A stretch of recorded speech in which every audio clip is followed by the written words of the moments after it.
What is going on? This is Motors, and today I'm going to show you how to fix the Socialclub.dll not being found for your GTA 5. So let's get right into this. So there's an error that says basically like could not find this specific DLL when you're trying to play GTA 5. It could be for other ones as well, but mostly for GTA or Rockstar games explicitly, I should say, right? So all you need to do is first you want to go to protection history, because most likely your virus protection is essentially stopping this, right? So you want to go to protection history, and in here, if you see that specific recent one being popped up over here, that DLL being blocked, you want to essentially enable it. That's the first thing you want to do to see if this issue goes away. The next thing you want to do is once you do that, go back into it and go to the allowed threats, and then you might again see it over here. So not allowed threats, apologies.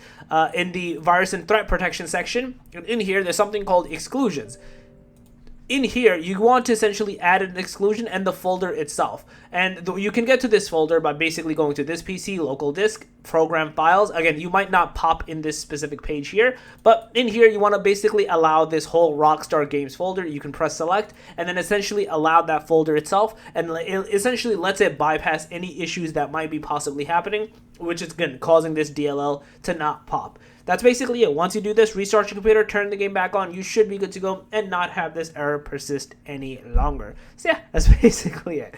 If you guys like the video, please don't forget to channel, make sure to subscribe, click that notification bell, and more tutorials out. Peace.